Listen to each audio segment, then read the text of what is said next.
Jake Paul is a what, bro?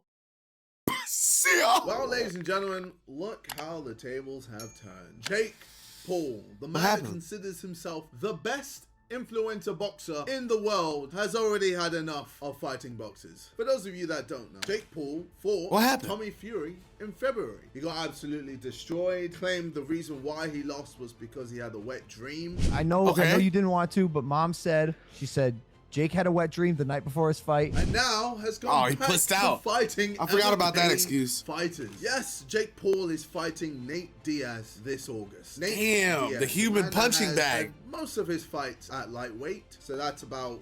And he's a punching bag, literally a punching bag. But he can, you know what I'm saying, weather the storm. And we have seen him destroy some people and smack a lot of people outside of the ring. Risky. Let's see what happens. 155 pounds. I mean, I guess he's had some fights at welterweight, which is about 170 pounds. But with a record of 3 wins and 3 losses at welterweight, it's not great. Now, keep in mind, in August, Jake Paul is going to be fighting Nate Diaz, 185 pounds. Nate has never fought at 185 pounds, whereas Jake has several times. So already, that's in Jake's favor. Now, let's be real. Nate Diaz I was gonna say, it's Nate Diaz, though. Even in 4-ounce gloves, rarely knocks anyone out cold. In fact, most of his wins are via submission. You know why? Because that's what he's good at. It's kind of crazy, though, because I didn't know that. I thought Nate Diaz was, like, known for knocking people out. Like, I thought he was known for being a brawler, to be honest. Wow. Every day, you just learn you know nothing.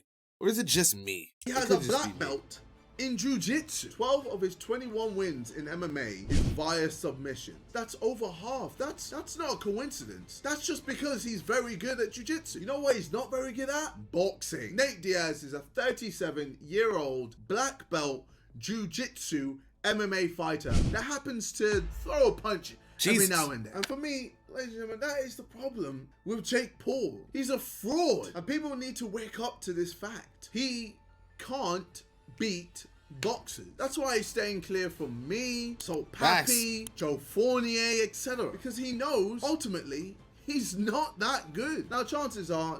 I would say that I think that, in my opinion, I think the only reason why he's fighting these people, in all honesty, is because he wants to make money. He's not in it to be the best boxer. He's only in it to, like, sell the most fights and sell the most stuff. So I think he knows, like, all right, cool, let me just get everybody that's ever been mentioned in media or, like, heavily mentioned on TV, and I'm gonna fight them, those people. You know what I'm saying?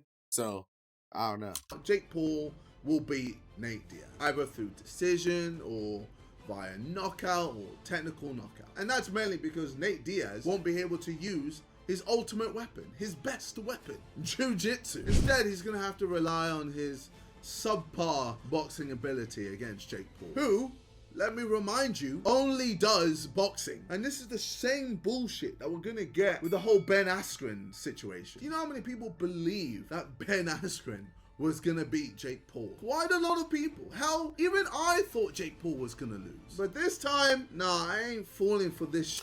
It's crazy. I would never admit that. And to this day, I still think that it's crazy that people thought that. I knew that was a for sure win going in because of the fact that it looked like Ben Askren wasn't taking it seriously the whole way through. Shit again. I mean, knowing what we know now, it's crazy to think that we ever thought that Ben had a chance. I mean, look at how Jake Paul celebrated after beating Ben Askren. Ben Askren doesn't even know how to punch, and he's celebrating like he's just won the World Cup. It's all just cringe. Just like his... Damn, that was kind of sad. Looking back on that now, that looks kind of... fan base. They just eat all his shit that he secretes out of his mouth daily. May 13th, or next month, I'm going to be fighting Joe Fournier. He is a boxer, a 9-0 pro boxer. That's all he does. No MMA, no wrestling, no jiu-jitsu, no kickboxing, no judo, no karate, just pure boxing. And I'm training harder than I've ever trained in my life. And ladies and gentlemen, you will see what I will do to him May 13th. So if you want to check it out live, tickets down below. Deji is also fighting, as well as Salt Pappy and other fighters. It's going to be a sick undercard. It's going to be a sick event. You should definitely check it out. Tickets down below. If you've been to a Misfits event before, you know how amazing these events are. So I'm sure to see you guys soon. Anyway, I want to knock out Joe Fournier. I want to make a statement. I want to strike even more fear into Jake Paul. And now let's not get it twisted. Jake Paul has been boxing way longer than I have. While he was fighting Gibb,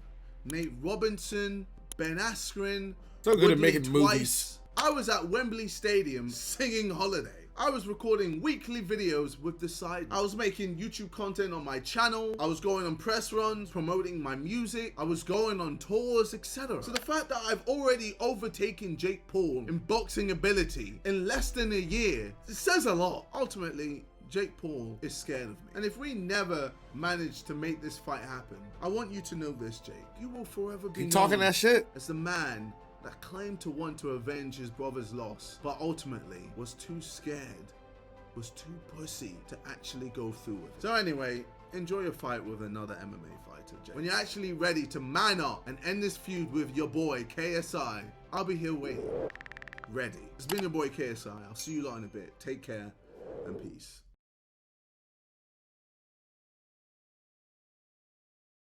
All right. I like it. I'm horny. How about you?